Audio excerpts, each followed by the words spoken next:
Hello, everybody, and welcome to a modern burn video here on the channel. Today, I'm going to be doing a deck tech and then playing this burn list through 5 matches on Magic the Gathering Online as part of my preparation for the Regional Championship. It is a modern tournament, and burn is currently my front runner for deck I want to play, and so I figured I would show you some of my practice. I really do enjoy this deck, and so I'll be walking you through it. So, what is burn? Burn is an aggressive deck, and it fundamentally just tries to end the game quickly, but it does so with a little bit of nuance in terms of how you time your spells and just making sure that your opponent can't just line everything up perfectly. So the key to the deck is obviously the burn spells, starting at 1 mana with Lightning Bolt. This is pretty much the fundamental nature of the deck. You try to have a lot of cards that deal like 3 damage for 1 card, and then you just have to cast 7 spells and you win the game. You also often get helped because your opponent is going to take damage from fetch lands, shock lands, and things of that nature. So we have 4 Lightning Bolts,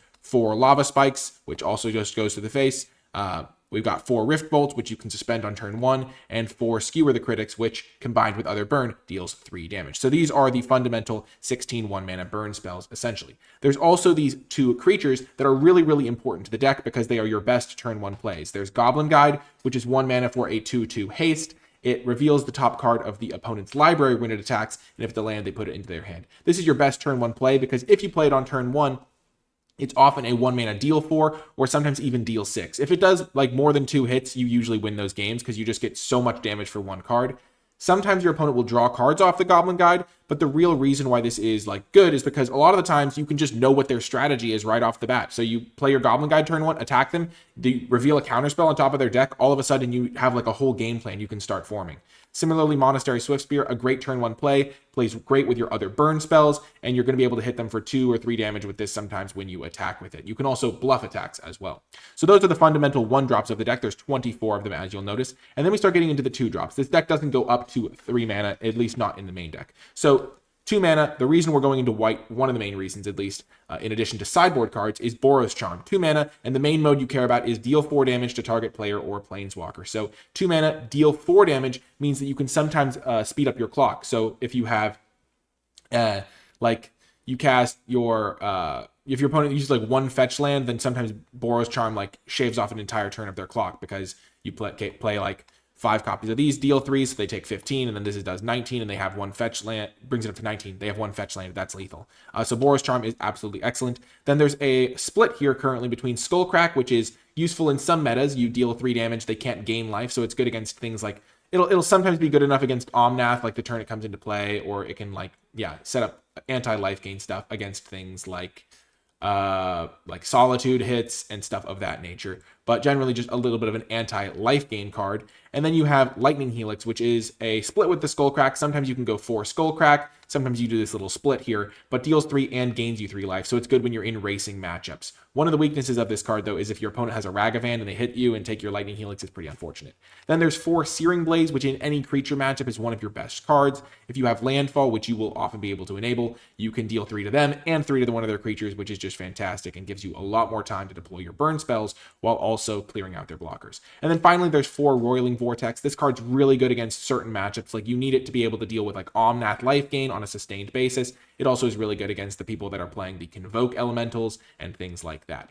The sideboard now is a little bit something I'm still experimenting with, figuring out exactly what I like. But one thing I really like is 4 Sanctifier and Vex. This gives you a nice matchup against the Rakdos Evoke decks in the format, Rakdos Scam as it is popularly known, because it just has protection from black and red. And one of the benefits of burn is that you get to play 4 copies of Sanctifier and Vex. There's also 2 Path to Exiles, which are good in that matchup, as well as matchups like you can sometimes bring this in against, I don't know, there's just creature matchups, like decks that have Murktide Regent. I like bringing this in as well to deal with Murktides. There's also 2 Exquisite Firecrafts. These are just good cards that you can bring in, sometimes just generically, but against counterspell matchups, it's really nice to have an uncounterable spell. There's 3 Smash to Smithereens, which pairs with these 2 Wear Tears to give you good answers to artifact decks. Wear Tear is also good against specifically Urza's Saga, as well as sometimes your opponent will bring in Leyline of Sanctity, which makes it so you can't target them with burn spells, which is just really hard to beat if you don't even have any Wear Tears. And sometimes you can like have a Wear Tear in your hand and actually be able to beat that card. But the best use of this is sniping an artifact and an Urza's Saga at the same time. And then finally, Chalice of the Void, you just play it for X equals 0 against things like Living End or Rhinos, and that's just a nice addition to the deck. So we're going to be running it. Oh, finally, the land base. Very straightforward. We've got 4 Inspiring Vantages, we've got 3 Mountains, and 2 Sacred Foundries as just ways to things, and then combined with a bunch of fetch lands. So we have a mix of fetch lands, so 2 Arid Mesas, 1 Bloodstained Mire, 2 Scalding Tarns, and 1 Wooded Foothills for a combined total of 8 fetch lands. The reason we mix them up is because if our opponent was to play like turn 1 Pithing Needle and name Arid Mesa, then we wouldn't be like completely stone cold dead. So it's just nice to mix it up because every single one of the fetch lands is functionally the same. It can get mountains and it can get Sacred Foundry. So there's no basic plains in the deck, so Arid Mesa is just the same as any other fetch land. And then we have 1 Fiery Islet as a additional like land that we can use, as well as 4 Sunbaked Canyons as a way to like essentially get like extra draws out of our mana base. So that's the way the mana works. 3 basic mountains, and yeah, that's the deck. And if you have any questions about the deck tech or card choices or want to discuss them, let me know in the comments. I'm happy to get feedback and all of that stuff. But let's get to the games, and we'll hopefully get to show off some of the cool plays you can make with this deck. Welcome to round number 1. And as I kick things off, I do want to give a shout out to Card Hoarder for lending me the cards needed to make this video. If you are trying to play Magic Online and you like switching decks a lot, then you might consider using a card rental service like Card Hoarder. So we're going to say good luck to our opponent before closing the chat. We will play first, of course. Our opponent has not revealed a companion. And this is pretty much exactly what you want. The more creatures in your opening hand, the better for a burn deck. We have 3, so we get to go Goblin Guide into Swift Spears. The only minor problem is Rift Bolt and Skewer the Critics don't play particularly well together, but we're going to keep this hand. And we aren't going to thin our deck with Arid Mesa. That is something you can do, is like fetch out your cards, but we want to make sure that we have the option of potentially, if we draw our why is the name eluding me? The deal 3 that has Landfall and Searing Blaze. We want to be able to leave that option open, though. I don't think we actually need Searing Blaze right now. We don't have it in our hand, and we already have stuff to do with our mana, so actually I'm going to fetch. We don't really want to draw lands here. So against an unknown matchup, we're going to fetch a Mountain. We don't have any double white cards in the main. We already have the Inspiring Vantage. This is where we'll maybe get to do some game planning with the Goblin Guide, because we'll see what they're playing. So they reveal an Orcish Bowmaster, so could be a scam matchup.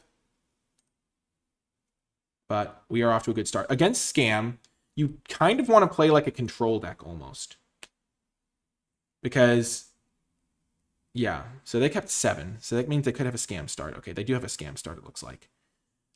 Rift Bolt can somewhat take care of some stuff, but they're probably going to take Rift Bolt and I assume maybe even Skewer the Critics. Yeah. Grief Scam is actually almost less scary than Fury Scam, though, because Fury Scam is just a huge creature that I can never attack past. So they get to know my hand. I know that they have an Orcish Bowmasters. So if you've never seen this card, it basically takes a spell. They take a Monastery Swiftspear. Okay. Not dead after all. So what does that tell me about their hand? Do they have another Undying effect? What did they pitch to this? They pitched the Bowmasters. Okay, so I don't know they have a Bowmasters now. Okay. So they're going to take the Skewer the Critics now.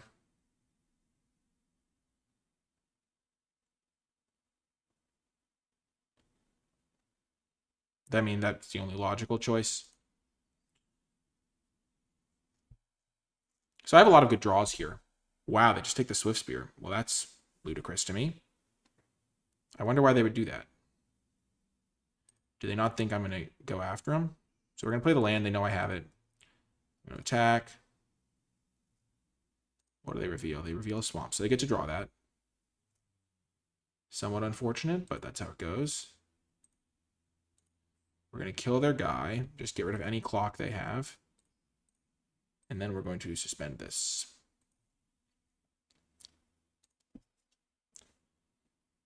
Sometimes you just got to bite the bullet, kill their grief.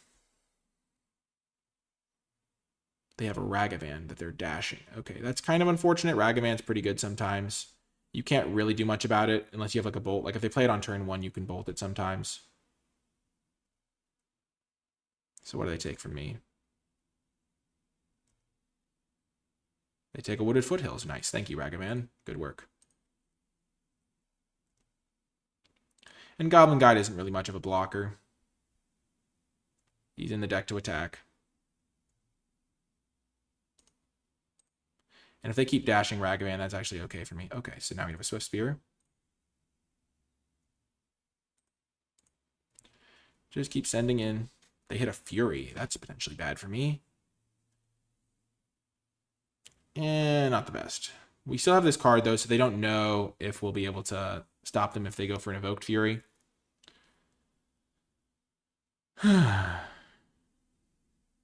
I'm pretty happy with how this has gone, though, in terms of the gameplay. And that's the thing about Burn, is you don't necessarily always have the most complex decisions to be made, but you do have, like, the decisions you do make are, like, relatively impactful because you don't get to make many of them. And I think, generally, in this matchup, you want to skewer the critics. They're brief in those situations. Okay, they're evoking Fury by pitching Ragavan. Okay.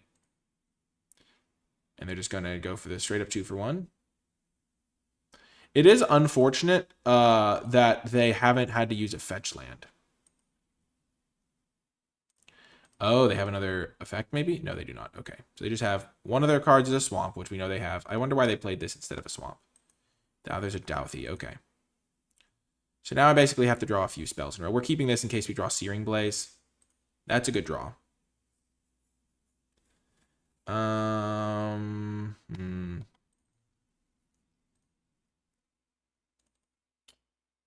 Yeah, I think I might just kill the Douthie. Like, it just gives me a lot more time to find my answers. And if I don't kill the Douthie with this, they're going to get to cast it on me.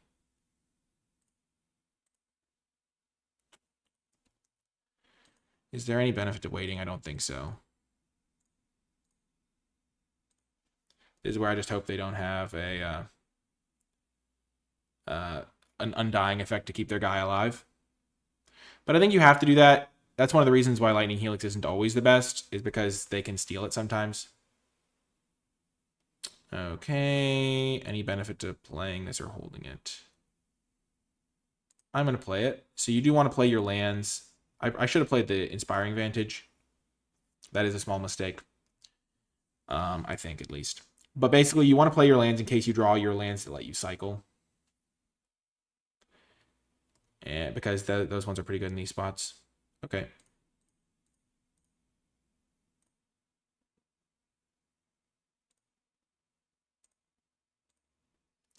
Cast my Rift Bolt on them. They can't really sack the Polluted Delta. And I'm keeping this land in case I do draw a Searing Blaze. Sure. Swift Spear coming in hot. They could have a Terminate. But this is one of the reasons why you kill their creatures, is because they have no pressure on me. I have so much time to draw spells here. There's no clock on me whatsoever. I just have to draw, like, basically 2 more spells, maybe. If one of them's a deal 4. And I just have endless time. The Castle Lockthwain can't really be used. Goblin Guide coming in hot again. They're going to let me attack with it first. Get a little bit of advantage from them. They draw Bloodstained Mire, sure. But now, that's all the Goblin Guide needed to do was get them down to 5. So now I just need 2 more spells. And I'm at 19, so I have plenty of time to draw 2 spells. And, like, a lot of my lands are pretty good here. They don't even have... Ooh, that's pretty good.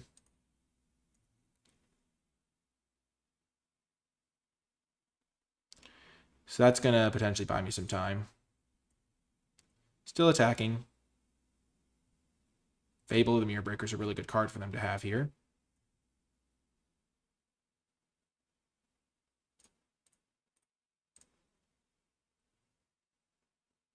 Definitely still just holding this Inspiring Vantage, keeping my Searing Blaze top decks alive. One of the things you can do is if you have a fetch land, then you can keep it on. Oh, and they just concede. So that the whole thing with this matchup is killing their early creatures. So we killed their Grief. I truly think they should have taken Skewer the Critics.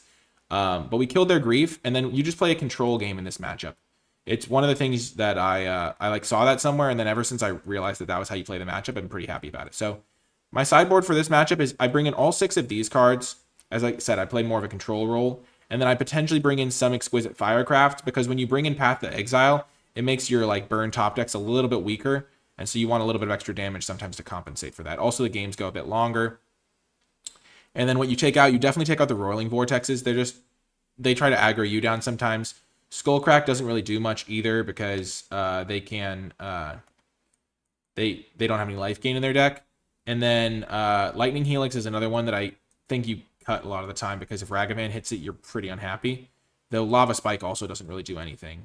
So you don't need Skullcrack, you don't need Roiling Vortexes. Those are pretty much easy cuts.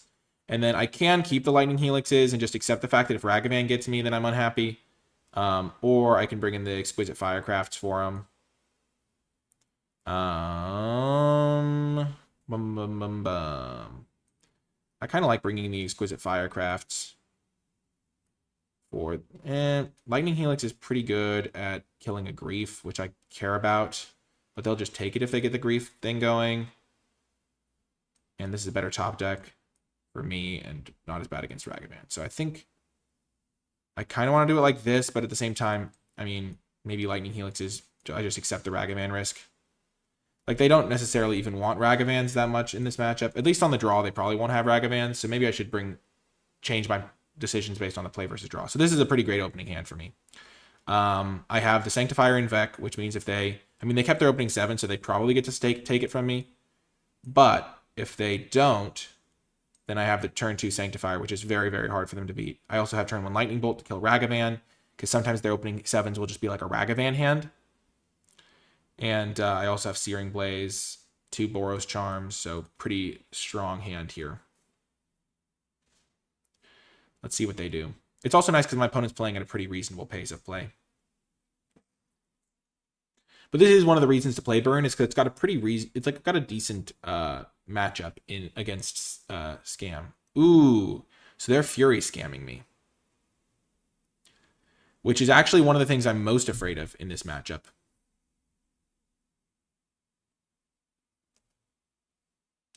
Because I cannot, I mean, if they Thoughtseize me now, I'm kind of in trouble.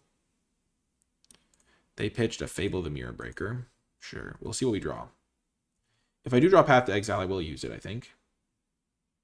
Rift Bolt. Okay. I am going to shock this in and suspend Rift Bolt, because that at least gives me an answer to the Fury if I can't just jam Sanctifier next turn. Like, let's just say they Thoughtseize me now and take the Sanctifier. Now I get to play Searing Blaze along with the Rift Bolt to take down the Fury. I am at 10 though, which is worth noting. But they don't have a way to kill the Sanctifier. It just makes things really hard for them. Okay, so because this survived,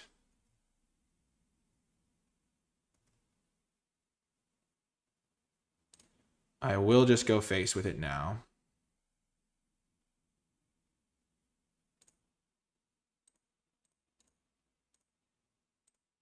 And then there goes Sanctifier. This is a reason to play this matchup. Because now I just have endless blocks for their Fury. Bowmasters, sure.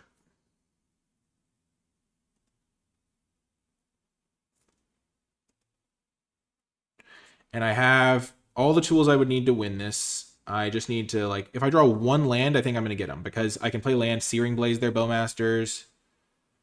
And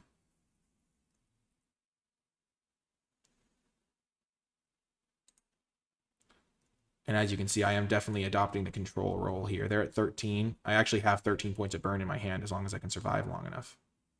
Land? Beautiful. Am I willing to go to 4? Probably.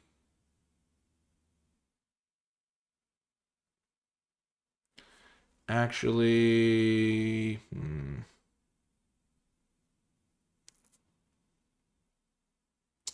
this is dicey.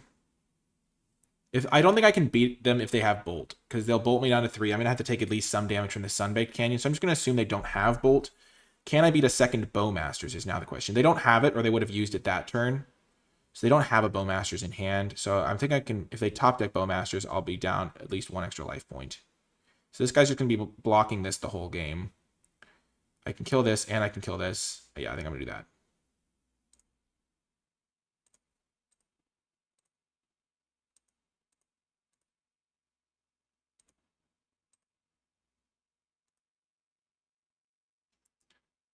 I do hope that they don't have one of their Undying effects, but they don't. Did I have lethal there? No, I don't. I don't. So I can now skewer the critics. I can skewer the critics their face and then kill them next turn. Or I can just lightning bolt them and do the same thing. Yep, I'm just going to pass turn now.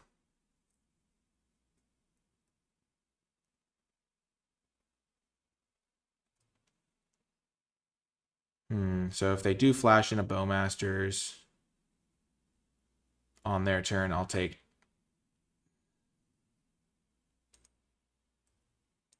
go to 3. They zap me. Yeah, I'm fine.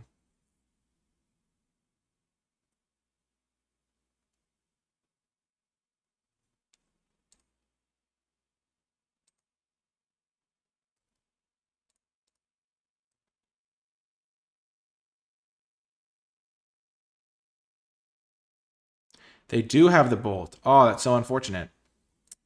Well, shucks. That is unfortunate. My lands did me too much damage. I needed a basic mountain. Oh well. Like if I take a damage from pinging the thing. I think my game plan is solid though. Gosh, that's so unfortunate. I thought we had him. I'm not surprised they kept in bolts.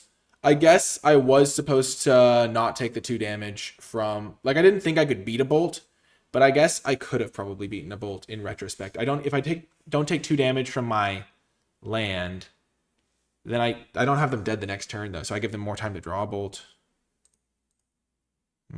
This is another good hand. Got a Path to Exile if they have a scam start.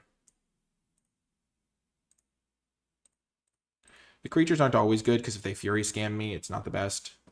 They've kept their opening 7 every time and had a pretty good hand every time, so that's pretty unfortunate. Engineered Explosives. So they have an answer to Sanctifier Invec, but I didn't draw Sanctifier Invec, so it's the perfect situation for me. Oh my gosh, they just have it every time? No! They're furying me. Okay. Well, criminy.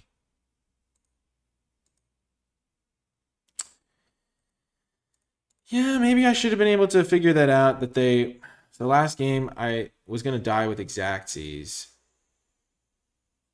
to the Bolt.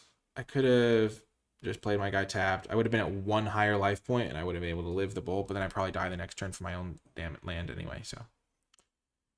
Yeah, okay, that's a good card.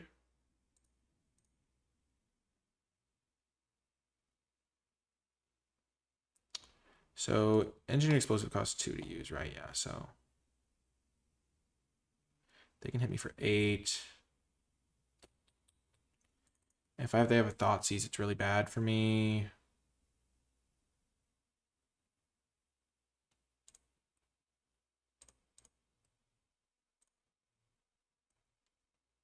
Not dead after all, sure. Sure. I can actually even wait for combat, I think.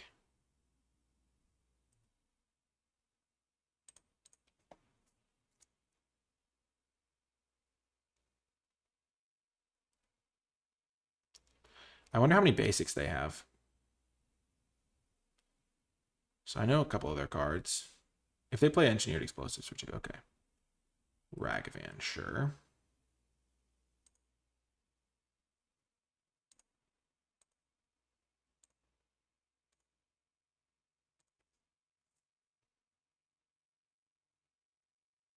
And they get another basic, if they have one.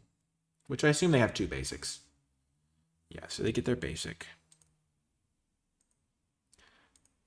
Now they can't even cast a Lightning Helix if they hit one. So that's good.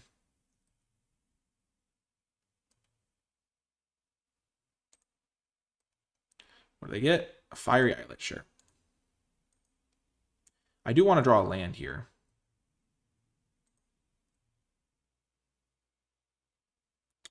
Skewer the Critics is fine. Nothing too exceptional, but it's fine.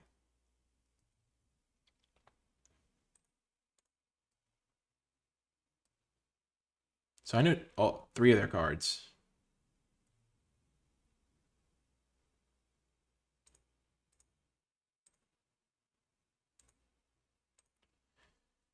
Not the best draw. If I'd drawn a land, I would have been like set up to win this next turn, because I would have done 4 to them and an extra 1 from my Swift Spear. So instead of taking 3 here, they would have taken 2 more, so they'd be at 5. Here they might try to go for the Engineered Explosives. Okay, they're Ragavanning me again, sure. This is where it's unfortunate that I have Lightning Helix in my deck still. Though this is kind of a desperation. If they don't hit Lightning Helix, I'm in pretty good shape, I think. They're going to Engineered Explosive away my board. Sanctifier Invec. Okay.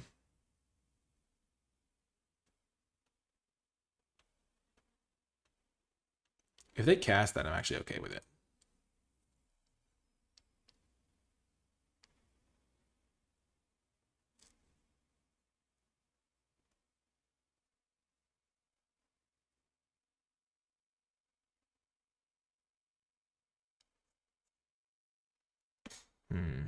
Are they going to cast it, though?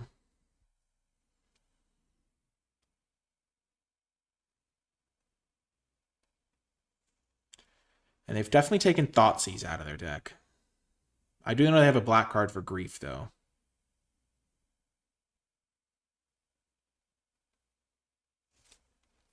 Okay, sure. They pop that.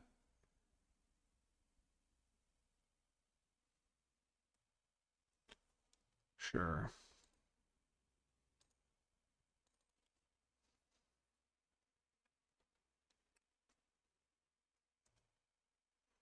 Well, I'm not going to give them a free look at stuff. I'm just going to attack with the Swift Spear.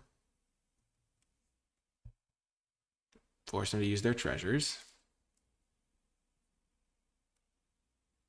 And then I will be in a spot where if I draw any land, I win the game.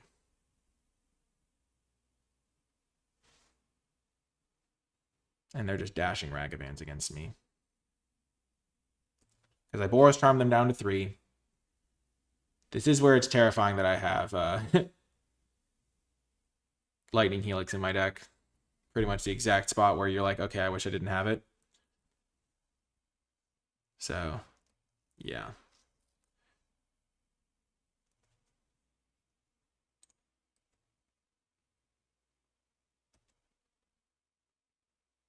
Okay, Boros Charm.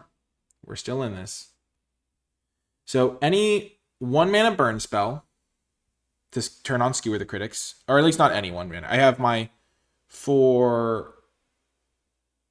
Oh, no, I didn't take out the Lightning Helixes. Let's see my sideboard. What did I take out? I took out 2 Lava Spikes. So I have 4 bolts, 2 Lava Spikes. Okay, they deal 4 to me. I do lose if they have a bolt.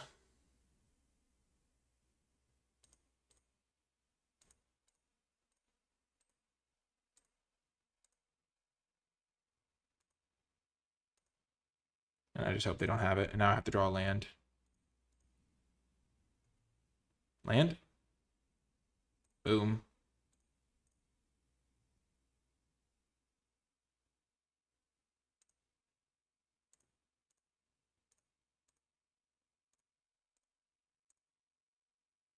Good enough? Do they have bolt? They already exiled 1 bolt.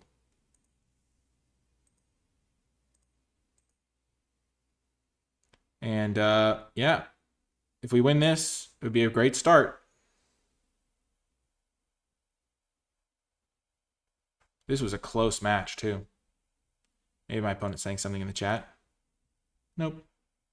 Nothing. Well, they're fetching. No, they have the bolt. They have the bolt. Oh, that's so sad. Oh, no, they can't because they They don't have the red mana. Oh my gosh, because they don't have a basic mountain? What? Oh, what a win. If they did have the bolt, that would be crazy. I mean, I know they had Not Dead After All in their hand. So maybe they didn't have bolt, but let's go. That was a big win.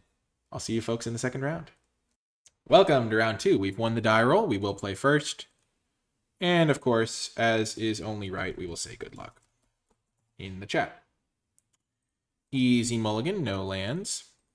I'm thinking back on it. Okay, this is a keep, but it's not one that I'm super happy with. Generally, you have to keep 3 landers, and this is a 3-lander when we put back a land. We're going to put back Sacred Foundry.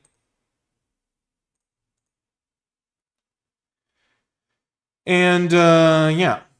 So what we're going to do is we're going to be able to play out all of our lands, but we're going to play the Scalding Tarn last so we can hold it in case we draw Searing Blaze. You do mulligan with this deck, you pretty much can't keep a hand that has more than 3 lands because you just don't use them. Unless they're all like Sunbaked Canyons, but taking damage from your mana matters. Like, as we saw, like in that second game, 1 point of damage was like the difference. But we have a turn 1 Goblin Guide on the play, which is the best start for this deck in the dark. We don't know their matchup. No, don't freeze on me now, MTGO. Okay, so it's another Scam matchup. It's cool. We get to see how Scam goes. Unfortunate that I guess they mulliganed, so they probably might have the Scam start. We don't really have a great hand against Scam because they're going to take... Oh, it's a Fury Scam. Okay, so that's even worse for us because we don't have the tools to kill a Fury right now. Also, Fury is... what are they exiling? The Fable? Yeah, they have exile Fable. Oh, they don't even have that. Oh. So remember, we're the control role here. So we're just going to be playing our cards out. And we will zap them for 3 with our Lava Spike. But we want to save our burn. So if they play like a Douthie Voidwalker, we'll kill it. Because as you saw in the first game of the matchup, in the last one, our opponent couldn't really do much against us. A lot of their cards are kind of dead. Oh, no. Did they just shock that in? Are they playing Death Shadow? Okay, Douthie Voidwalker. Okay. Okay, it's definitely Scam. But I guess they maybe got this tapped. What did they do? Oh, no, they got this untapped. Did they shock that in? What the heck? Game log. Put onto the battlefield. Search your library for a swamp or mountain. Oh, it doesn't say in the game log whether or not they paid 2. But I've done 3 to them with my Lava Spike. And 2 to them with my Goblin Guide. Oh, and they fetched. Yeah, they fetched it tapped. Okay, it was just the way the animation worked. I was really confused for a second. So now it's my turn again. Boros Charm, nice. That only goes face, so we don't mind just biding our time here.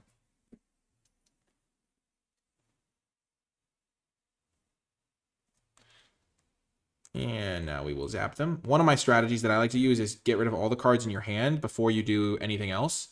Because that way if they have Thought Seizes or Griefs, they're dead. And we can play the Scalding Tarn here because we can just keep it in play uncracked. And yeah, so as you can see, the Boros Charms are making a big difference here because they fetched once. And now we've played 2 Boros Charms and we just need 1 less spell to kill them because our Goblin Guide hit them for 2. And so the first Boros Charm turned that into a deal 3. Oh, they're playing a Fable. Okay, well, we can zap them. One thing you can do as well is on your upkeep, you can fetch if you really need to not draw a land. I'm okay drawing a land because I have these in play still, and so I still want to keep Searing Blaze open as an out. But you can fetch if it's like your last draw step or something. So now we can fetch. So we can go like fetch for Mountain. It's because we do thin the deck now that way, and then we draw another card. Perfect. We Searing Blaze them. But you can see why saving your fetch lands for Searing Blaze is important. And then we play our land. They get to filter a little bit, but we're in such good shape. We have not only a draw next turn and a draw the turn after that. We only... and to draw that next turn and to draw the turn after that, but we also have... yeah, we also have like next turn. So like we drew a card, We draw Goblin Guide. We could have maybe gotten with that. We can also sack that thing and draw another card. Yeah. Even Rolling Vortex is lethal. That's cool. Okay. So same sideboarding as last time, except I'm actually going to change things up. I'm going to cut the Rolling Vortexes, as we established. I'm going to cut the Skull Cracks. And then I think I'm going to cut the Lightning Helixes, because that was absolutely terrifying. And if they'd hit a Lightning Helix in one of those games, they could have beaten me. And I think that that is enough of a reason. Like, Ragavan is the reason you don't want Lightning Helix, though Ragavan is a part of a lot of the aggressive matchups. I think on the draw, they're going to keep in Ragavans. And on the play, they're less likely to have Ragavans. Not the other way. When I'm on the draw, they're more likely to have Ragavans. It's just so dicey on whether or not... Because the life gain can matter, as you saw. But I think we're going to try it like this. It also keeps our curve lower a little bit. Okay, this is an easy mulligan. Even though we have the Sanctifier, we just have no land. Mulligan. Okay, we can keep this. It's actually an okay hand. And then we just ditch one of the lands. 2 land hands are pretty reasonable to keep. We could, yeah, we're definitely getting rid of one of the lands. Keep this. Ditch the Mire. Sometimes you want to keep the Mire so you can get an extra white source. Okay, they're getting a Fury. Get Fury down. They're just evoking it out. We do not currently have an answer to that. Because now, like, if we did draw Sanctifier, we couldn't even cast it because of this basic mountain.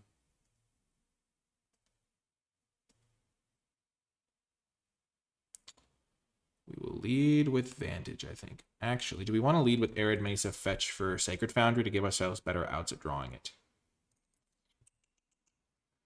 17. I think we do. Because now I can draw my Sanctifier in Vec and be fine. We will Goblin Guide them. And we still are on a 3-turn clock from this. They get attack Enuma. That's not the greatest. What did they exile? Fury to Fury. Okay. So we're still on a 3-turn clock, in theory, if they don't have anything. And we can chump block with a Monastery Swiftspear if need be.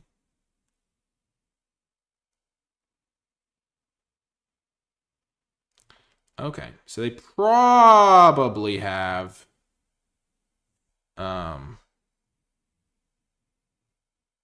Bowmasters. Gonna play the Vantage, and then I'm going to suspend the Bolt and next turn I'm going to be playing Searing Blaze. I want to suspend this. I'm definitely chump blocking this guy. They're going to flash in Bowmasters. I can just play the Swiftspear. I'm going to play the Swiftspear. I'm not going to attack because I need to be able to chump the Fury. And once I kill the Fury, I'm actually in okay shape. Because next turn I'm going to be able to Searing Blaze the Fury. Oh, they don't even play a Bowmaster. Wow.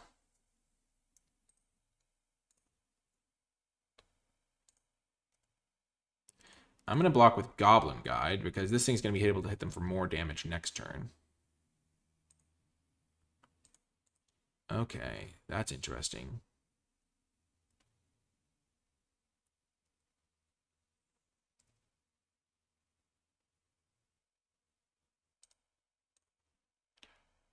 It's likely that they have another effect like this.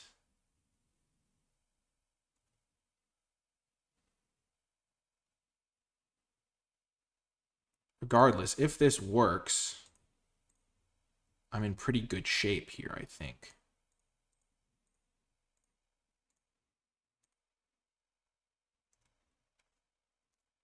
Like they have another one and I just lose? Yeah, that is the downside.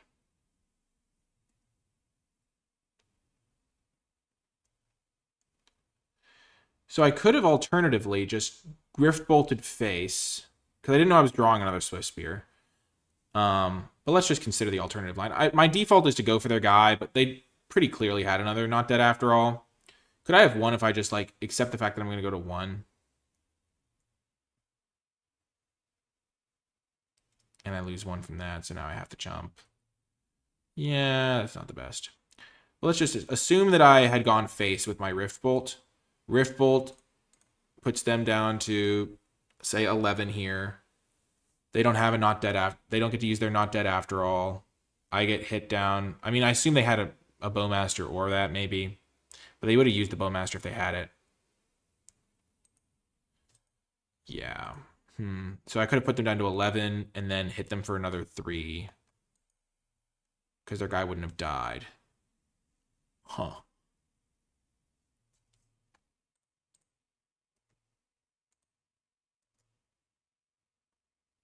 They do have Ragavan, so that's worth noting. Hit a Sacred Foundry. So I would have put them down to 11 and then 8 or something, and then I probably would have died to them dashing Ragavan or something. So I was in bad shape no matter what that happened there. Because I can't really afford to go to 1, so I have to like keep chumping the guy. But yeah, them having another one is not the end of the world. Okay.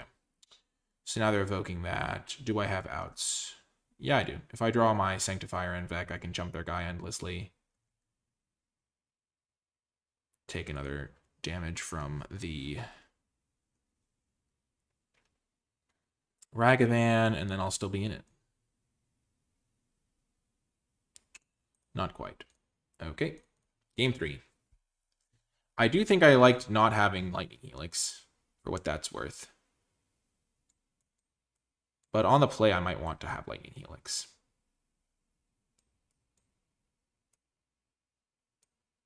Because it's another removal spell that can get rid of a Grief. And I don't think they're going to keep Ragavans in. I will play first. This hand is dicey. It needs to draw a land really badly. If it does get there, though, is it even good enough? I think I'm going to mulligan this.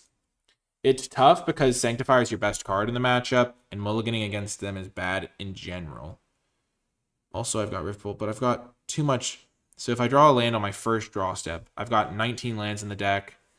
Yeah, I just think the rule is you can't keep 1-landers on the play almost ever. Okay, this is a better hand, though the 2 mountains are really hosing me. I'm going to get rid of the Sanctifier, I think. I'm just miles away from casting that.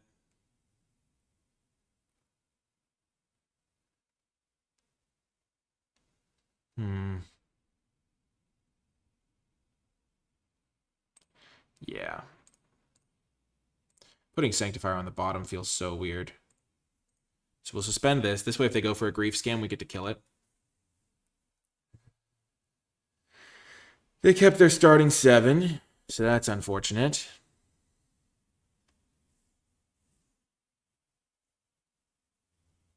Oh, they're going for Fury Scam again. That's actually good for me. It's going to give me some time to dig my way out of this.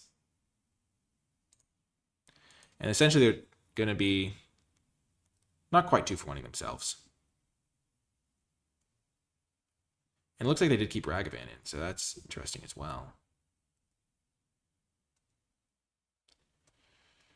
Okay, let's see. We're definitely going to target their guy with this.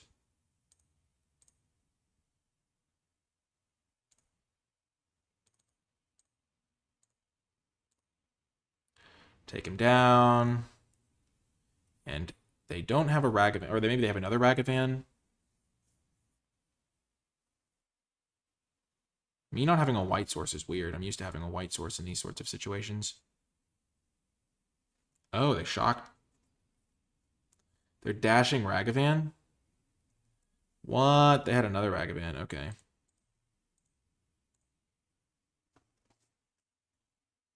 I would love to draw a white source here. No, they hit a bolt. I don't have a creature in play, though, so it's okay.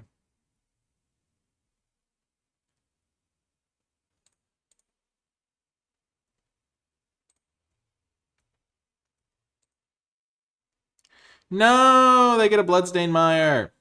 That's so sad. They might have had a land anyway.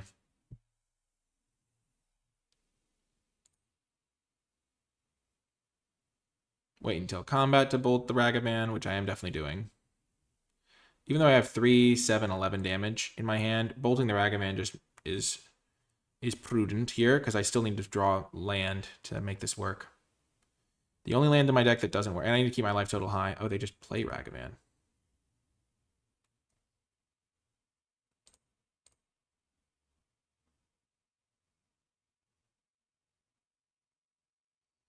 That's weird.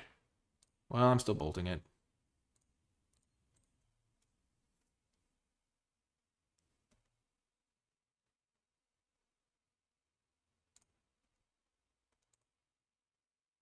They could have Terminate. They draw another Bloodstained Mire. Gosh darn it.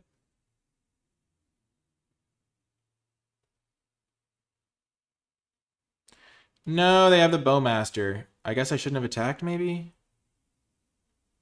No, I still have plenty of life total to work with here.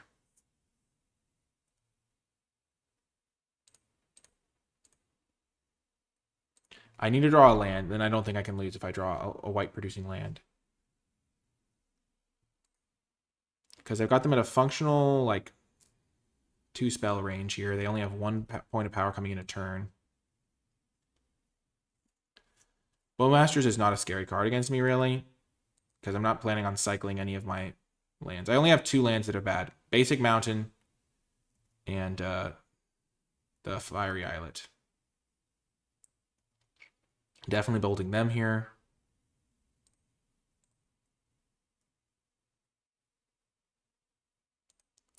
Gosh darn it.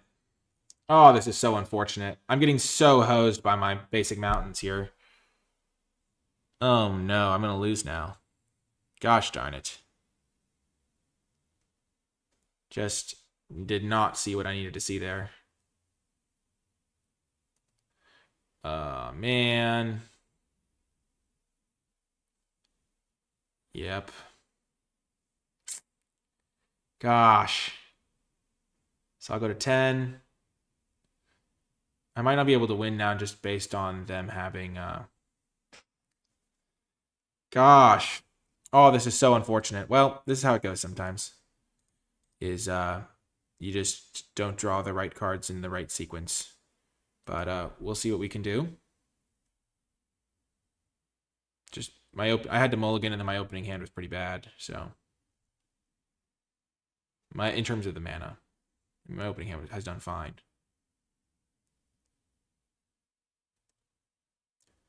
Okay, so if I draw a mountain or a land, I can just kill that. No. So I might just be dead here. 3, 6, 7. So if they have a bolt, I'm dead. But as it is, I still have my chances of living. It's crazy how my deck is still in the game. Because all I need to do is cast some bolts. All I need is some bolts. Also hilarious that the sideboarded Lightning Helix is going... Or whether or not keeping in Lightning Helix could lose me the game as well. But all I have to do is draw a land. Just tap the top of my deck. Hope they don't have a bolt of their own. And then we'll advance to 2-0. If they're casting a Bone Crusher, that's good for me. They don't have another Orcish, they would have played it. Come on, land. I mean, I have been hoping for a land the literal entire game. So I've probably got decent odds of drawing one. Boom!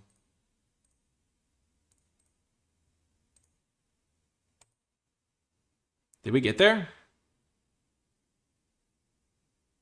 Did we get there? 2-0? Pretty pleased with a cherry on top? Don't have a burn spell? Let's go! I think we got there. Yes! Oh, that's so satisfying. Our deck was just giving us the land at the last possible second. Yes. See you folks next round. Welcome to round 3. We are on the draw this time. We've already wished our opponent good luck. And on the draw, you can sometimes keep hands like this, where you've got some burn spells to deploy, and you just need one land to really crank it up a notch. I don't know the matchup. I've got a Bolt, which is always nice as well, because if they play like turn 1 Ragavan, I can answer it, if that's the matchup it is. And I've got a Searing Blaze. I think I am going to lean towards keeping this. One landers on the draw are generally pretty dicey, but I think you can keep them. Okay, so this might be a matchup where I regret doing this. But Windswept Heath kind of tells me that they might be an Omnath deck. So I am going to go for my Goblin Guide and hope that they do not have a Solitude or whatever it is. Elesh Norn. It is a Omnath deck, which tends to be a really good matchup if you can deploy your spells. Because turn 1 Goblin Guide is like really hard for them to deal with. The real thing is if I draw my second land in the next 2 draw steps. I think I have 2 draw steps to get there realistically. Next turn I'll just suspend this. Then the turn after that I can unload a barrage, and then the next turn after that I can unload another barrage. But the Searing Blaze is basically a dead card here. It's not going to do anything. Okay, they are fetching. They're going to play a Up the Beanstalk, maybe? Mayhaps an Up the Beanstalk cometh? No, white-black. Valky. Well, I don't have any creatures here. This is actually really good for me. Because if I draw a land, I get to kill Valky.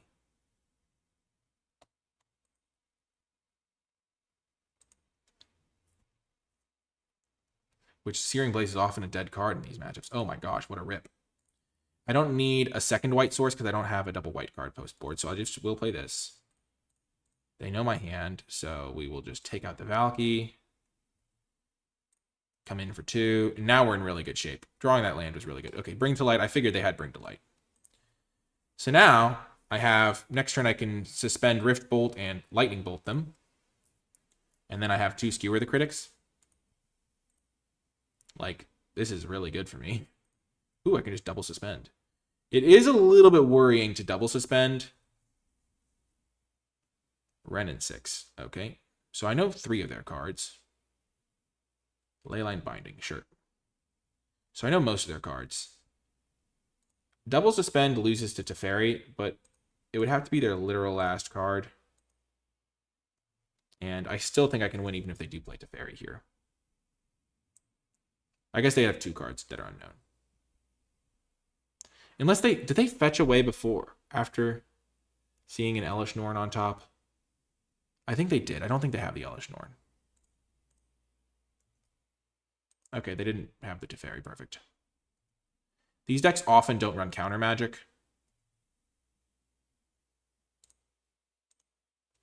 I'm not familiar with the list, though. I'm not used to seeing Valkyries and stuff. They counter it, sure. So they do have counter spells.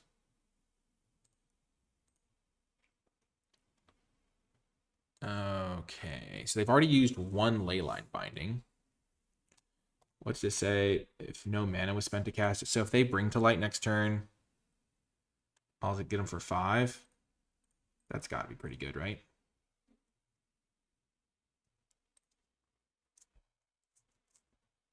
Like, what could they possibly have to Bring to Light for? Especially now that Valky's gone. Okay, they concede. So, in this matchup, especially with them having Bring to Light, Rift Bolt is really good. I know they have counter magic, which always makes me want Exquisite Firecraft. But honestly, it's just a really good matchup. So Exquisite Firecraft for Lightning Helixes should be able to do the trick. Because you just want to be as fast as possible. I might rather have 2 more like Skull Cracks or something, but I don't think you need paths. Wait, they're almost certainly playing Omnath. This is a path matchup.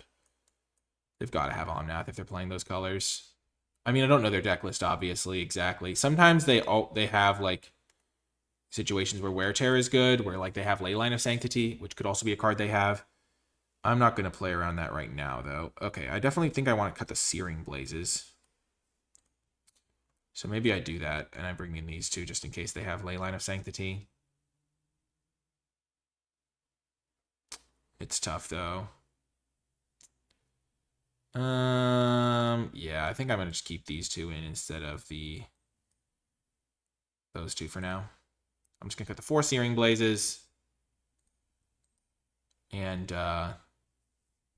bring in my 4 sideboard cards. You don't really want to over sideboard with Burn, because then you run into situations where you like are top decking really bad cards. But if they do have Leyline of Sanctity, I'm in bad shape. And if they do have it for game 2, then I'll know to bring in my cards for game 3. This is why I'm practicing as well, because I don't know this exact deck list. Okay, so they don't have a ley line. That's good. Do I want to thin my deck to start? I don't have my cards anymore. I don't have any double white cards, so I can just get a mountain, even though my life total is probably irrelevant. They have a ley line binding on top. Sure. Okay, Lightning Helixes are not my best card. I almost sided them out, but they're definitely better than a Wear Tear would be here. Okay. Goblin Guide. Here comes the goblins.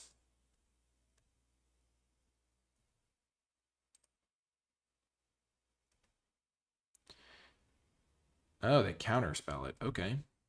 I see you. Up the beanstalk, sure. Do they even have green mana left, though? Just gonna lava spike them. And then we have 9 points of burn in our hand. Up the beanstalk, sure. They don't have white mana, though. So we're gonna hit them again. Presumably.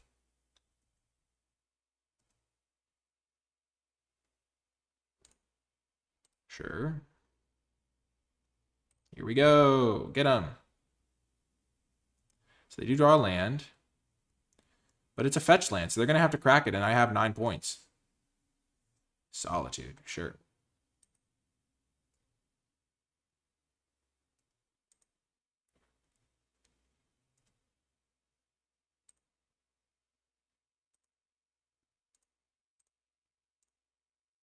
We'll zap them while they don't have mana up for counterspell. And then the thing is if they play an Omnath here, then if they don't have another fetch land. Yeah. Oh, the One Ring. Okay. Sure.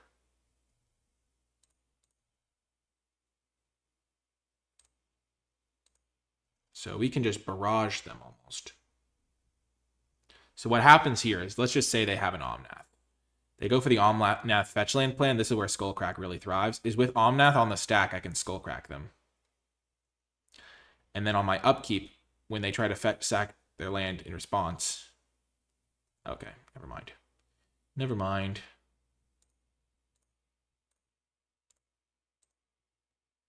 We'll go for that.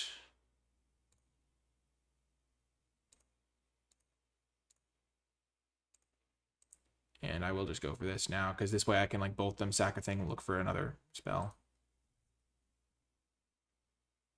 Okay. I think this is a fairly safe baited out with Roiling Vortex situation. If they do have a counterspell, they'll have to use it here, I think. Actually, they have well, that was bad. They have a leyline binding that I know about. Let's just go for the bolt. I messed that up. Boom, got the win. Yeah, that was not clean there at the end. I forgot. I literally have been looking at this leyline binding. Its only card is right next to their life total. Obviously, I'm looking at it. But they could have just played this for 2 mana. Because they have 4 types. Mountain, plains, forest, island. They could have played this for 2 mana. Get the Roiling Vortex off the battlefield, draw a card from this. And that's just bad for me, because then it just gives them an option to draw a counterspell. Which they could have drawn anyway, but I should have just gone for the bolt. And then played this, maybe, if they go for if they have a counterspell. But even then, I still don't want them drawing cards off this, so yeah. Anyway, got the win. This is a good matchup, so yeah. 3-0. I'll see you folks in the next round. Welcome to round 4. We have won the die roll again. We will play first. We have a 1-land hand on the play, which I don't think is keepable, as I've already said. Outside of very special circumstances, you don't keep these. And as you saw, there was a pretty decent hand that I had that one time, and I still didn't keep it. Mulligan. And this is a bad hand. This is bad. Roiling Vortex really varies in how good it is. You don't really want to go down below 6 though, if you can help it. So I'm going to keep it, and I'm going to ditch the Scalding Tarn. Actually, no. I'll ditch the Mountain.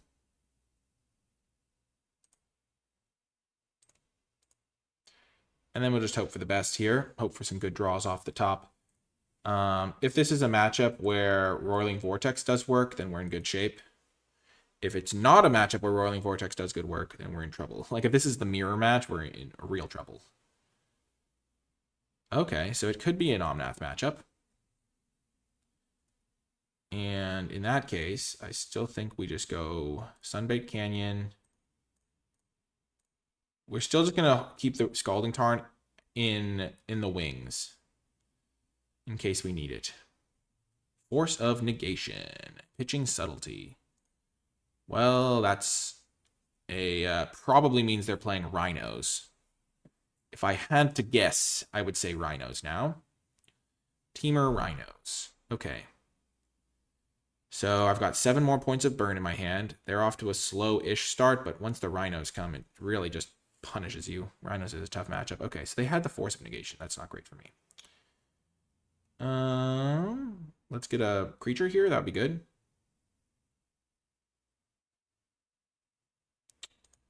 So they probably don't have to ferry. So we're just going to go suspend Riftbolt, play land,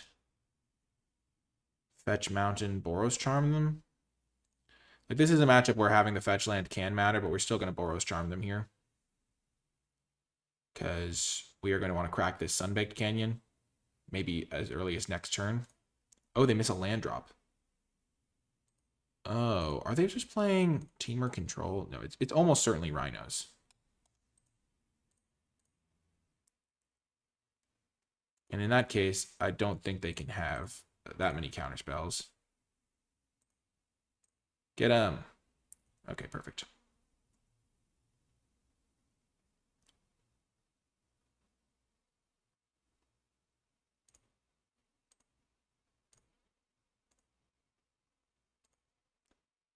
So we actually fizzle. No, we don't fizzle it, but yeah.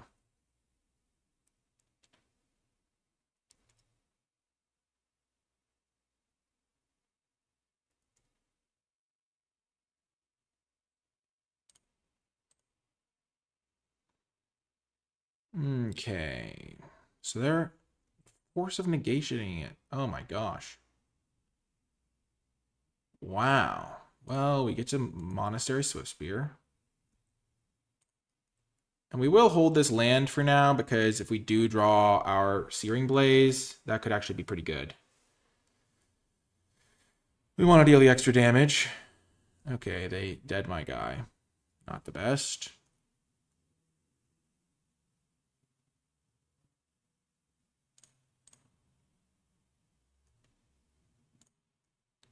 They are fighting hard with their 2 lands.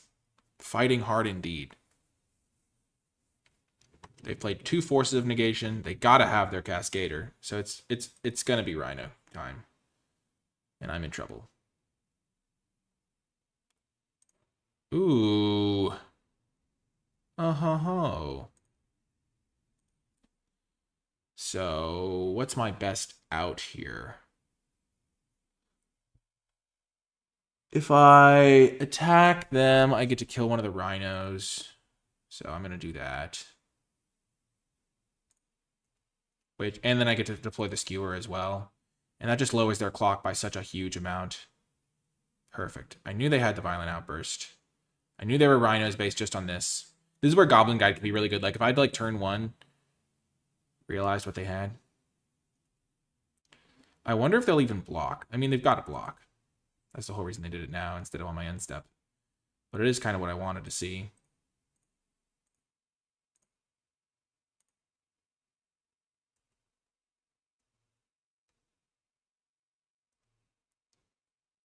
And now I get to zap them with Skewer the Critics. And they only have 4 power in play instead of 8. Which is actually huge for me. Because now I do need to draw 2 burn spells unless I draw a Boros Charm. But I have way more draw steps. Because they didn't have that much damage to back it up. So I'm on like a 3-turn clock maybe from here. Okay, this is not the ideal situation, but we'll run out of Goblin Guide. The Goblin Guide Arena. They can kill it. If they have a Subtlety, it's really bad for me. But, you know, they've already pitched 1 Subtlety. Shardless Agent. Uh-oh. They have the subtlety? No, petty theft. Yep. We'll just play our guy out. So they're cascading again.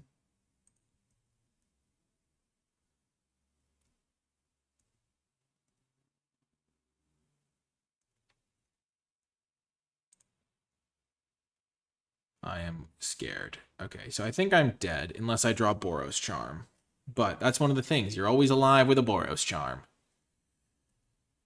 We were close. If we'd drawn a different burn spell instead of Goblin Guide, we would have had him, I think. Skull Crack. So it's 4/8. So if they had drawn like a Violent Outburst instead of this, I would be able to live.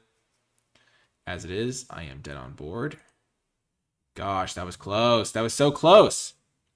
Rhinos tends to be like a very fighty matchup. It's all over the place. I'm going to bring in my 2 Exquisites, my 2 Chalices. I don't like Paths in the matchup. Smash doesn't really do much. Wear Tear doesn't do much. So I'm just going to bring in these 4 cards. Chalice on 0 is what you need.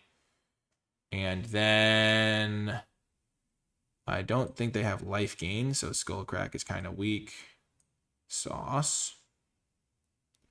And other than that, I don't love Searing Blaze. So I'm going to cut 2 of them. Because they don't really... I mean, they have, like, the little petty theft guy. But I think Rift Bolt's just better. That was the card I would have considered over it. Ooh, this is a great hand. Oh my gosh. So what we're going to do here is we're going to play Goblin Guide on turn 1, and then on turn 2 we're going to go Swift Spear, Chalice of the Void, X equals 0. So just massive damage. This is the game we're going to win, I think. Of course they have Gemstone Caverns. Those lucky devils. Oh, but they are exiling Flame of Anor, which is okay for me, I guess. Gosh darn it, Gemstone Caverns. That is annoying. Now they get to be, like, disrupting me. Shardless Agent. So they're going to have a Shardless Agent, but they don't have a Dead Gone, so that's good. And they still can't shut me down too hard. I have my sideboard deck. They might just ice me on upkeep. Of course they have ice. Of course they have ice. If they have a Force of Negation, I'm going to lose it. Not really, but, you know, okay. We only have 2 copies of the thing, but we still probably want to be able to fetch. We really don't want to draw lands here, though. Yeah, we're going to fetch. We'll thin a little bit before they can get Tishana's Tidebinder down. Swift Spear.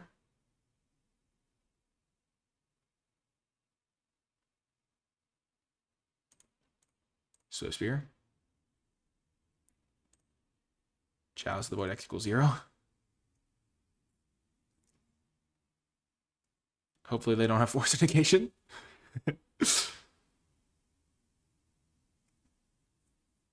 Yeah, they have Force. Yes, yes they do. Okay. Pitching another Force. Well, shucks.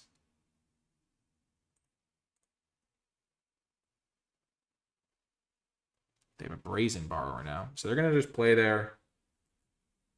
Wait, what? They have another thing? Okay, they're just cycling. Okay, they don't want Brazen Borrower. They're going to have to fetch, though, so they're going to go down even lower. And we have enough creatures where if they start attacking us with rhinos, we can just attack them back. Whew, this game is interesting. They're at 11. We have them 4, so they're functional 7 almost. Okay. So they have pretty much everything I expect. They have mystical disputes in. Okay, good to know.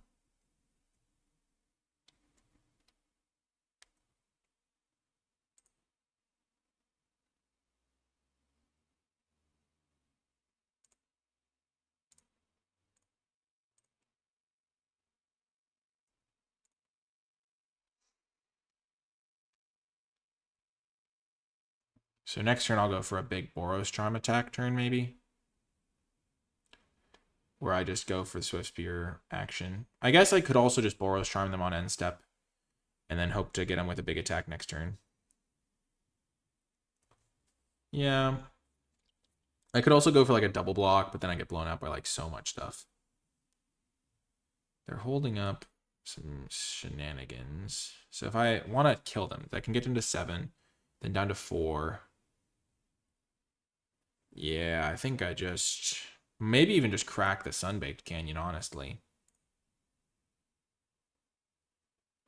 But that limits me, because I can cast 3 spells next turn if I draw a spell, so I'll draw. Because then my Swift Spears can just attack them.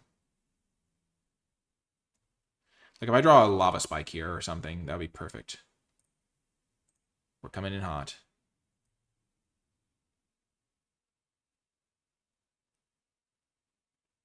But those are the micro decisions that you make with Burn. Like, do I crack the Sunbaked Canyon? Do I Boros Charm them on end step? Because here I'm really just trying to... okay, I figured they might have a Force of Negation. They probably don't have another one, though. So now I actually really get... my plan comes to fruition. So I cast this for X equals 0. Prowess, prowess.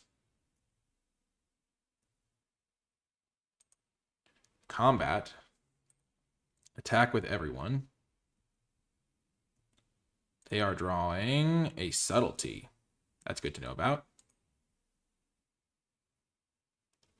And then I deal 4 damage to target player.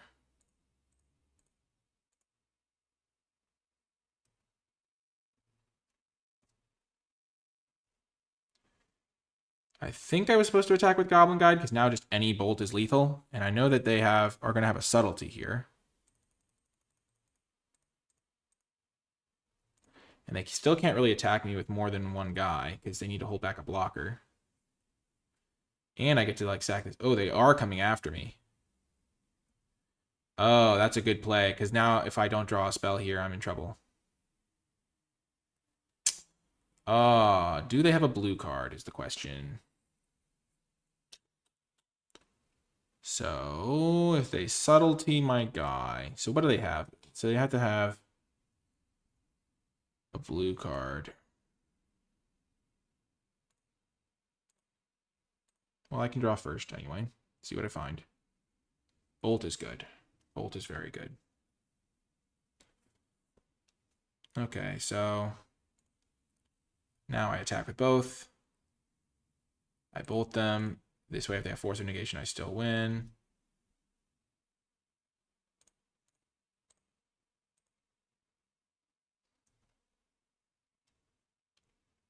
Boom. Close one, though. We drew both Chalices. Okay. I still don't think I want Path to Exile. It's just a losing battle to fight. The Searing Blazes are questionable. Questionable at best. But being able to snipe a Shardless Agent is still probably better than some stuff. Especially because they have Brazen Borrowers as well. Which are probably not going to be doing that much, but I think it gives me a better chance than Skullcrack. Because it is still high value to do that to someone. Okay, on the draw. I don't think this hand's good enough. Because we need to draw a land, and even then. So we have 3, 6, 9, 12, 16 points of burn. But it's all reliant on drawing a land and to deploy it fast enough. Because how fast can I deploy it? Like, I play Goblin Guide, hit them to 8. Let's just assume they have nothing. I hit them down to 18. And then if I just say I draw the lands, I hit them to 18, and then I hit them down to 16, 13. Turn 3, I draw another land. I go bolt, bolt, bolt. They're at 4. I hit them with 2 with Goblin Guide. So it's turn 4 kill if I draw a land every turn. What if I miss a land drop? Like if I don't draw a land within the first 2 draw steps, or they kill Goblin Guide. So I have land, Goblin Guide, it dies. Next turn, I don't draw a land. Like if I don't draw a land, I think I just lose on the spot because I won't ever deploy my hand fast enough. But can I beat a 7-card Crashing Footfalls deck? I mean, Rhino's deck if I don't have a 7-card hand of resources. And also Lightning Helix is really good in this matchup because it gives me another turn a lot of the time. So if I play Goblin Guide turn 1, hit them for 2, they go to 18, and then I just have the burn I need, like 3, 6, 9, 12, 16. And I have the Lightning Helix to buy me an extra turn, because on turn 3, they're going to play the Footfalls. Let's just say they do it with a Shardless Agent. Turn 4, they attack me. Turn 5, they kill me. I think I can kill them before turn 5 with this hand. If I draw one land in my first 2 draw steps, which I think I'm more likely to have that situation happen. I think Lightning Helix is really good in the matchup. And I think I can get this win if I draw a land.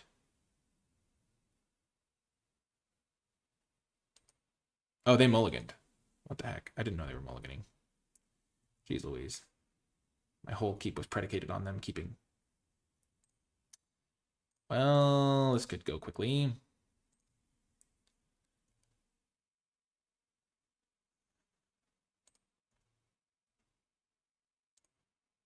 Violent Outburst. They've got it. But they did start with a Boseiju, so maybe they are showing weakness.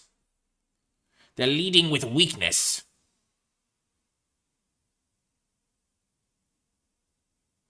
Okay, so they do have a weak hand.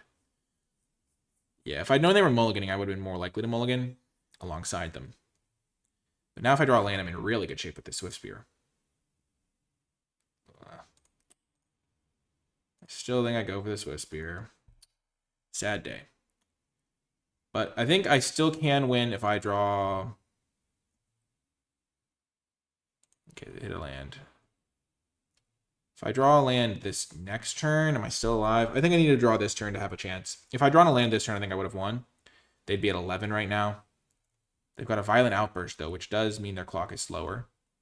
Land me. Yeah, this is why I don't like to keep these hands. But I'm still not out of it.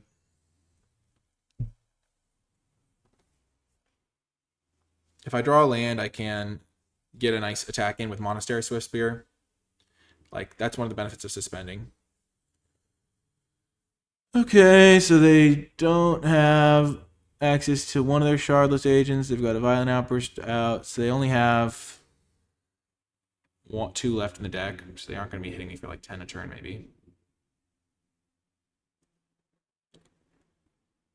They might have another one. Did they really have their classic double Violent Outburst start?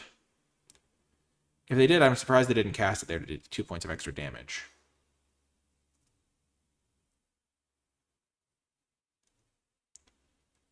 Okie doke.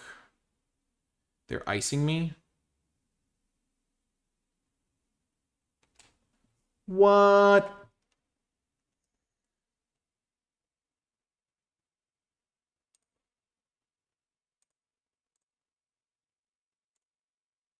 I don't know how this interaction works.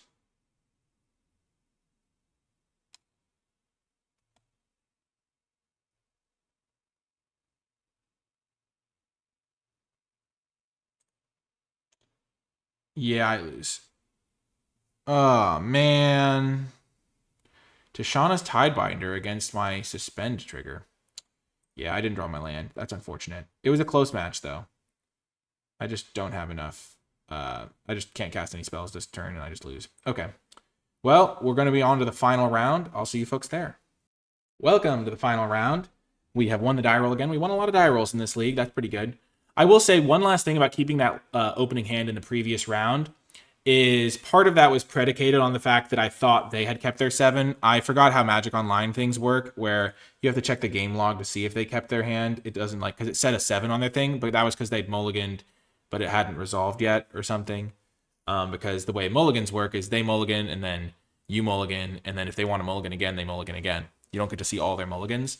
And so I should have checked that.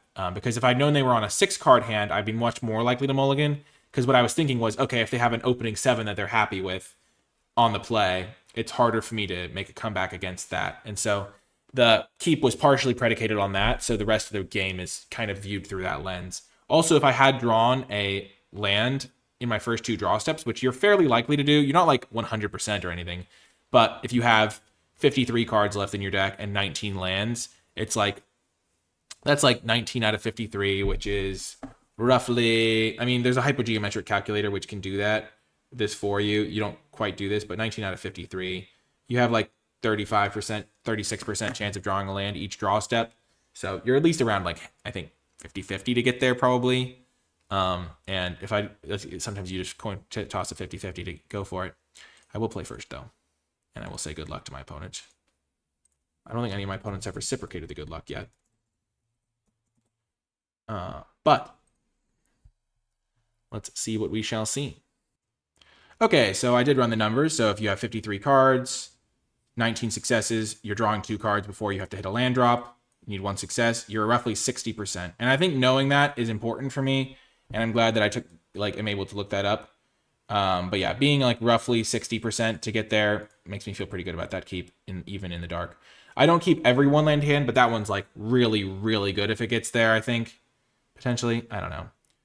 But yeah, knowing you're roughly 60%. And I could have still won if I'd drawn it on my third, where if you have like a third draw step, you're like 75% to get there. So I think that was pretty good. Okay, anyway, we're going to keep this hand. We have a turn 1 play. We've got great burn spells.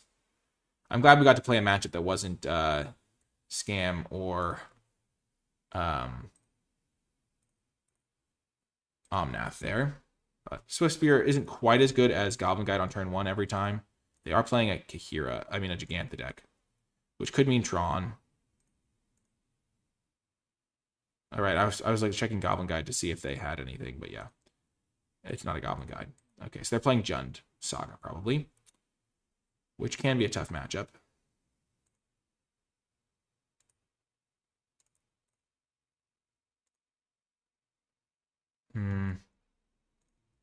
I worry about Fatal Push, but I also think that this is my time to strike, so I'm going to go for it. I'm just going to make sure I get as much damage as possible with my Swift Spear, because I'm going to not be able to kill them next turn anyway. So going to just zap away for now. Okay, so they do have a Fatal Push. Oh, okay. It's a bolt. Interesting. Well, I wasn't thinking about that. But I had to sequence it that way to maximize my damage, and I think that that was fine. Ragavan, okay.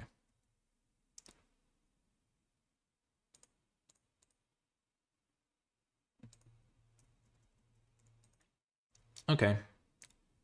I'm going to wait for them to attack, of course. This needs to deal damage. This way they can't dash in a Ragavan. Obviously wish I had a land to go with it, but they're stuck on lands. Well, this just buys us some time. If they have to fetch now, Boros Charms kill them. Okay, so we're going to suspend this and zap them here. And now even if they have Thoughtseize, they're dead.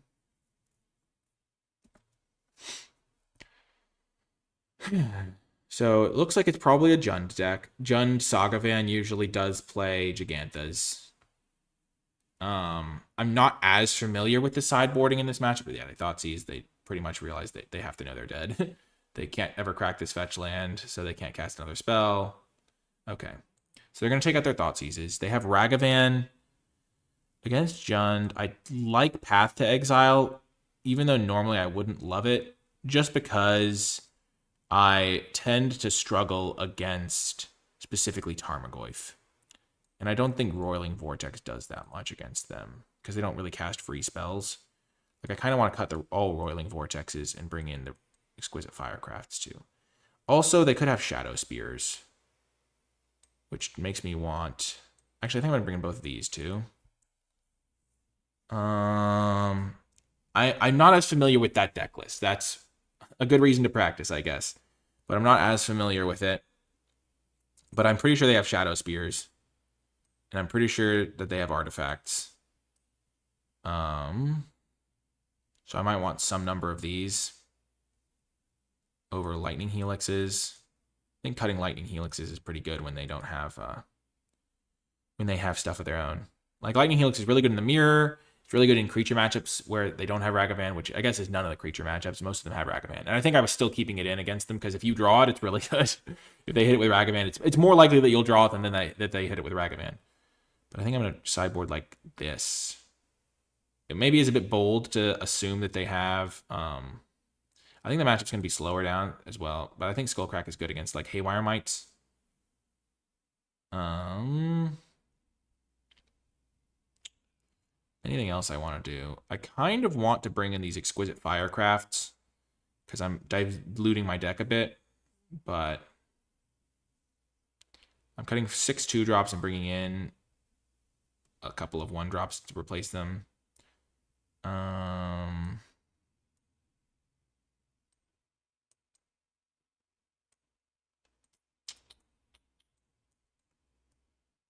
This is tough.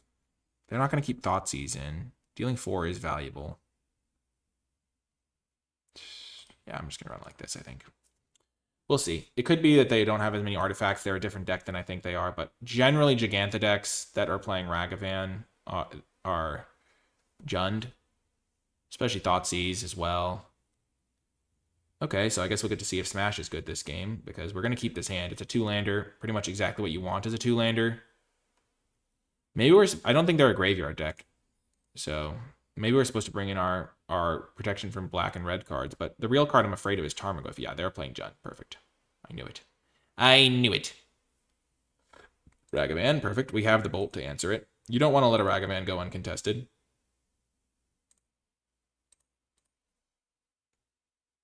We will just fetch for a white source, so we can. And then we're going to do the same thing we did last time, where we wait for them to attack.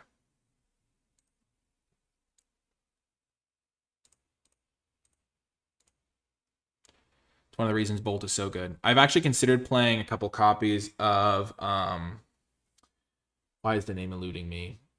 Play with Fire. Ooh, so I was right. It is Sagavan. Nice. And this is perfect. This is exactly the card I want to hit with my stuff. Nice. My Smash to Smithereens is looking great. So is this Skullcrack. I mean, I need to get these Skewer the Critics rolling somehow.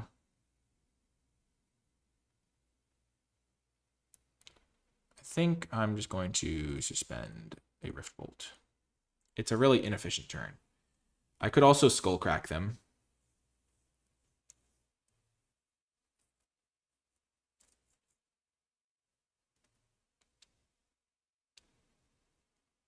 This is a matchup where I don't think you can afford to play the control role, really. I'm still going to keep this in case I draw. Gosh, I think I'm going to take this out against Rhinos next time, just because now that I know. Play this. I'm probably going to Smash to Smithereens this thing after they've equipped it. Because that thing's pretty dang scary. I don't think they can beat me if I do that. Okay. I can also Skullcrack to just prevent them from gaining life for the turn. I could also Smash to Smithereens the 2/2.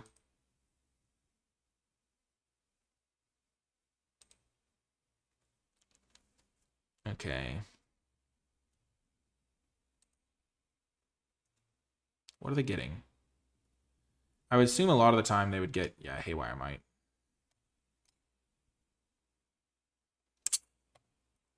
Yeah. So we're going to do this. They can Haywire Might their own guy. But that's okay. I think. Yeah, maybe I misplayed this. Also, I can just, yeah. They're going to Haywire Might their own guy. It's such a good play. Oh, man. I knew I should have gone for this before with the trigger on the stack for Urza Saga. Oh, they don't do that. Oh.